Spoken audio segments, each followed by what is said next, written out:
શું કે ભાઈ welcome to my YouTube channel. તો અત્યારે વાગ્યા છે રાતના 11:30 અને તારીખ છે 21 અને અમે જઈ રહ્યા છીએ સોમનાથ.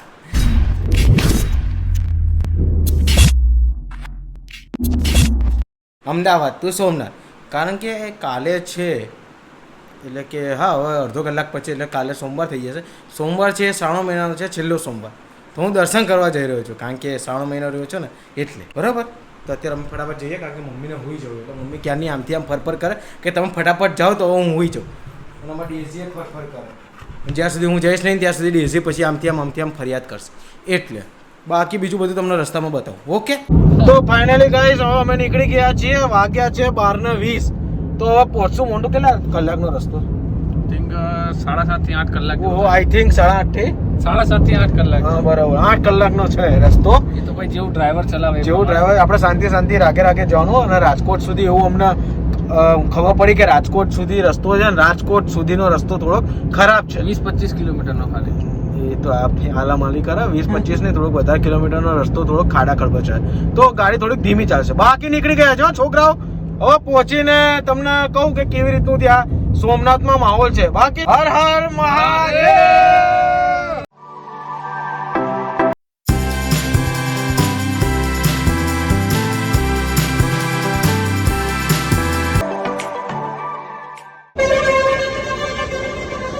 ફાઇનલી હવે અમે પહોંચ્યા છીએ દર્શન હોટલ.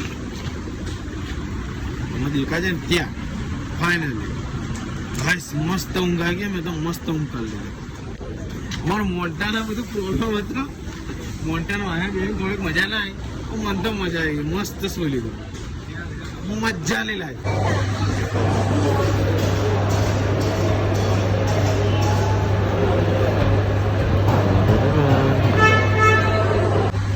મોન્ટાના આજે જિંદગીની પહેલી વાર મેચ જોવામાં દેખાડ્યું કે ફાફડા મશીનમાં આવીને પડે. મશીન પહેલી વાર તો મારી જો આમાં બધું તમે ઘણું બધું એક્સપ્લોર કરે. તમે પંખો બતાવજો સૌથી મોટો પંખો. આ તો તે નહીં જોયું સાચું બોલ. પહેલી વાર ના એવું મસ્તી નહીં ખરેખર મસ્તી થોડી કરવું છે. અરે હાથથી ફેરવા હાથથી નહીં બહુ આવતું 5-10 હજાર.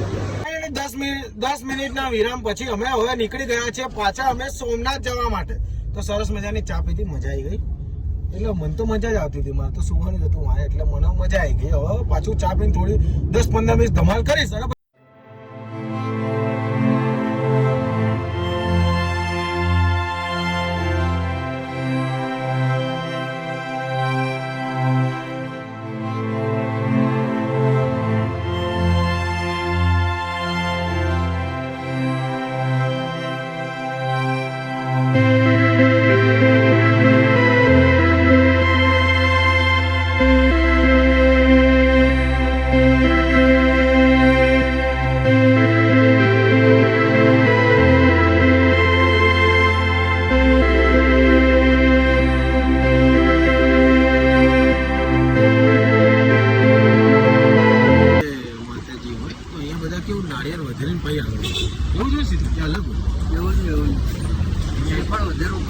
અહીંયાથી તમે નીકળો એટલે શ્રીફળ વધારે પછી આગળ વધો. એટલે સમજી લો કે માતાજીને તમે આશીર્વાદ લઈને તમે આગળ વધો. બરાબર. તો અમે આશીર્વાદ લઈ લીધા છે. મસ્ત નાળિયેર વધારી દીધું અને હવે ચા પી લીધી પાછી.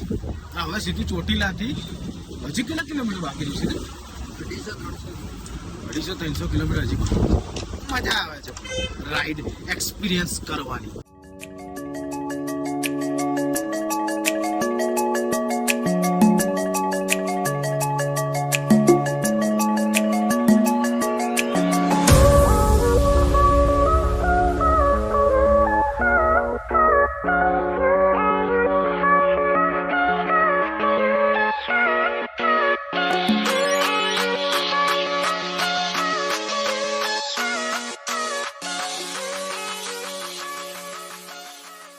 તો finally guys we has arrived at Somnath મંદિર. કેટલા વાગે તો 9:02. ખાસું વચ્ચે ટ્રાફિક નડી ગયો હમણાં. એક ગોંડલ ચોકડીવાળો અને એક જુનાગઢ સિટીમાંથી આવ્યા ને એમાં ટ્રાફિક નડી ગયો. નકર અમે 8 વાગે તો પહોંચી જ જાય. તમે ઘા કરીને જાય 8 વાગે પહોંચી જાય. પણ થોડુંક લેટ થઈ ગયું. પણ અહીંયાનું વાતાવરણ એક નંબર. મહાદેવ બતાવો તમે આખું લોકેશન પરફેક્ટ બતાવો. આ એક પાર્કિંગ એરિયા છે જેમાં તમે ગાડી અહીંયા તમારી પાર્ક કરી શકો છો. ઓકે, બતાવો તો.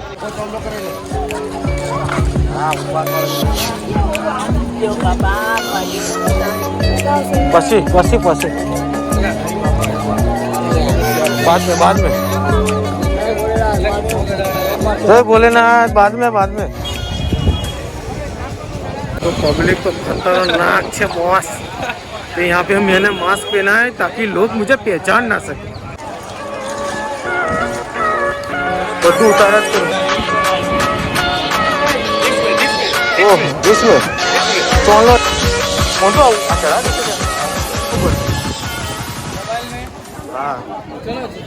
મોબાઈલ પર્સ કેમેરા અહીં જમા કરાવજો. તો ગાઈસ અહીંયા ફોન જમા કરાવવાનો છે તો હું કરાવી દઉં છું, પછી બહાર નીકળીને પછી વિડીયો ઉતારશું. ઓકે. તો સરસ મજાના દર્શન થઈ ગયા, બહુ મજા આવી. અહીંયા બહુ બધી મોટી વ્યવસ્થા, ફોન ને બધું અંદર લઈ જવા નહીં દેતા એટલે મેં તમને ના બતાવી શક્યો. પણ હવે અમે જઈશું બીચ ઉપર. તો બીચ ઉપર તમને કંઈક સરસ મજાની વસ્તુ બતાવીશ. મોન્ડો કેવી અંદર કેવી મજા આવી કે ના આવી? જોરદાર મજા આવી. એકદમ એટમોસ્ફિયર એક નંબર, પવન જોરદાર. અને ગમે એટલા માણસ આવે ને, જેમ કે 5 થી 7 હજાર માણસ બી અહીંયા આવે ને તો બી અહીંયા કેપેસિટી અને આમ કહેવાય ને વ્યવસ્થા બહુ સારી રાખે. તો અચૂક આવું, મજા આવશે. ચાલો બીચ ઉપર.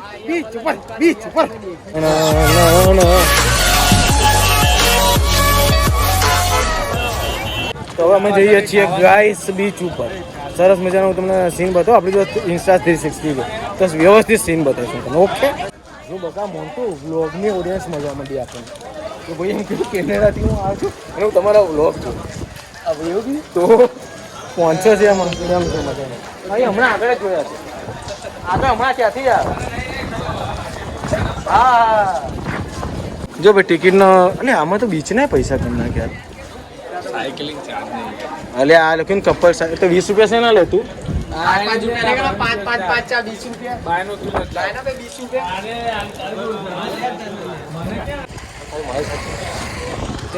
नहीं इंस्टा 360 पकड़ ना पब्लिक मारी सामू केવું જોવે મોન્ટા લે ગયા.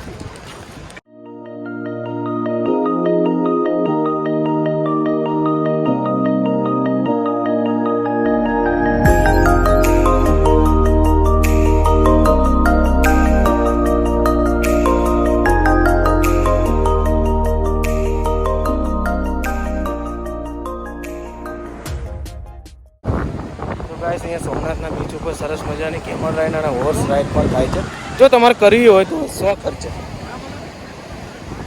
તો સરસ મજાનો માહોલ છે અને સોમનાથનો દરિયો તમને તો ખબર જ હશે ને કેટલો ડરાવનો છે. તો વેવ શું તમને બતાવું, બહુ ખતરનાક છે. મનોજભાઈ તો મનોજભાઈ જોડે ઘોડા રાઈડ કરો ને તો કેટલા રૂપિયા લો છો? પણ ડિસ્કાઉન્ટ તમને કરી દેશે. તમે ઓફ સિઝનમાં આવો તો 50 रुपया કરી દેશે.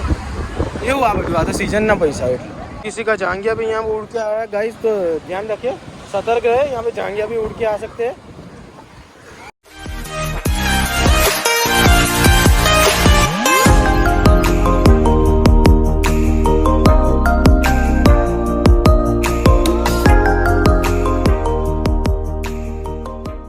બહુ ખતરનાક પવન ચાલી રહ્યો હતો. મારો અવાજ આવે છે કે નહીં એ જ મને તો ખબર નહીં, પણ પાણી એક નંબર અને અહીંયા ઊભું રહેવાની ફીલ બહુ સુપર છે.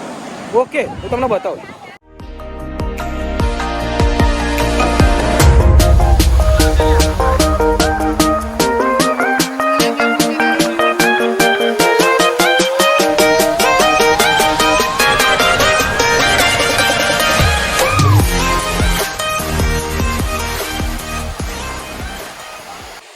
તો ગાઈસ અહીંયા ઓ ભાઈ આવ્યું આ તો સીધા જો ક્યાં સુધી કીધું હું આવ્યો નહીં ને ગયું નહીં. તો ફાઇનલી હવે અહીંયા ક્યાંક આવી હોટલ મળી અને સરસ મજાનું ગુજરાતી કાઠિયાવાડી ઘરે જેવું બને ને એવું ખાવાનું મળી ગયું છે. તો આવી રીતનું છે કે કાઠિયાવાડી ખાવાનું. તો શું કહેવાય, આવી ગયા છે ઘરે રાત્રે અને વાગ્યા છે 10:30. તો ફર્સ્ટ ક્લાસ હવે ચા પીશું અને સુઈ જવાનું. બાકી જો બ્લોગ ગમ્યો તો લાઈક કરો, શેર કરો, સબસ્ક્રાઈબ કરો. 5 બ્લોગ્સ બાકી ખાવાનું પીવાનું ફરવાનું અને મોજમાં રહેવાનું. Thank you for watching. By.